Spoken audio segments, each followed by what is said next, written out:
Herkesi bu möhtəşəm vlogdan salamlayıram. Bugün biz doğma vətənimizin möhtəşəm güşələrindən biri olan Xankəndiyə yollanırıq. Səyahətimiz çox maraqlı keçdi. Çünki halam oğlu, yoldaşı və onun övladı ilə birgə səyahət etdik. İlk öncə Şuşaya gəlib çıxdıq. Daha sonra Şuşadan keçib Xankəndiyə yollandıq.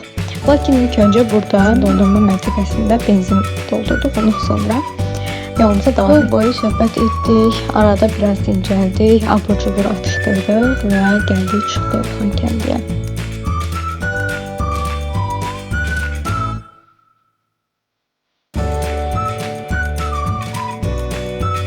Qaldığımız otel Xankəndi Ticarət Mərkəzinin 3-cü mərtəbəsində yerləşirdi. Qaldığımız otelin otağında belə mini soyuducu var idi və içində abur-cubur, saqqız və içkilər vardı. Lakin biz heç birini istifadə etmədik, çünki marketdə qat-qat ucuz qiymətə almaq olar. Daha sonra biraz dincəlib gəzintiyə çıxdıq. Bura Qarabağ Universitetinin giriş qapısıdır, əsas girişi və burası Cənnət İsti Su adlanan bir restoranda. Biz əslində çay içmək üçün gəldik. Lakin orada bizə hətta deyildi ki, bizim otelimiz də var, bizim çox gözəl menümüz də var. Axşam bura restorana yollandıq bu arada və ertəsi gün buranın otelində də qaldıq. Qarabağ Universitetinin möhtəşəm bir həyəti var. Burada gəzdik, müxtəlif şəkillər, videolar çəkdik.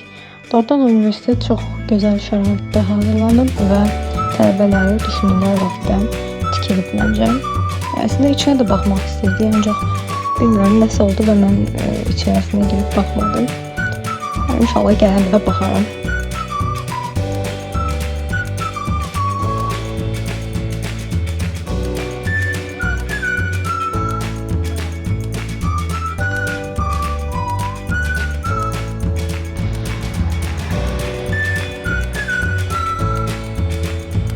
Və budur, biz artıq yollandıq Cənnət İsti Su restoranına.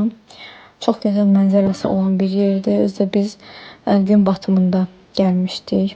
Saat təxminən səhv etmirəmsə 6-7 radələr idi. Çox gözəl görünüşü var idi. Burada gözəl güllər, çiçəklər, heykəllər, daha nələr var idi. Hətta kabinetlər də var idi. Ayna bəndli olduğu üçün açıq şəkildə baxın buradakı kimi oturub çayınızı içə bilərsiniz, yeməyinizi yeyə bilərsiniz. Hətta televizor da var içəridə.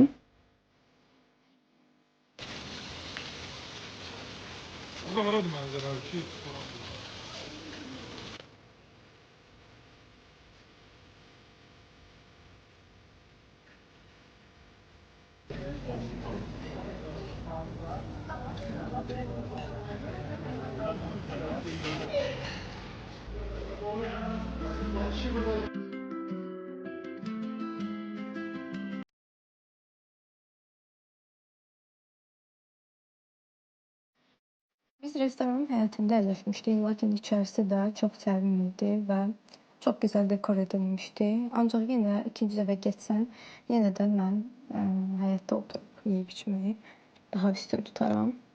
Girişdə bu şəkildə müxtəlif içkilər, heykəllər və s. var idi. Hamısı çox möhtəşəm şəkildə dizayn edilmişdi.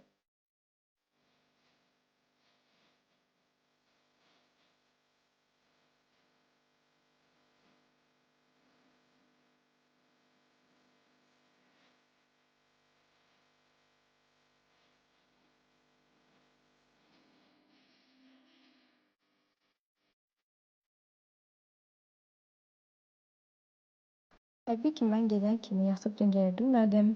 İlk öncə süd sağdım. Çünki körpə uşağım var, lakin onun özümlə tətilə gətirə bilmədim, hələ 3 aylıq olduğu üçün. Bu səbəbdən südünü sağıb, poşetdə depolayıb, aparıb ona içizdirməyi düşündüm. Və bu uğurlu alındı həqiqətən də.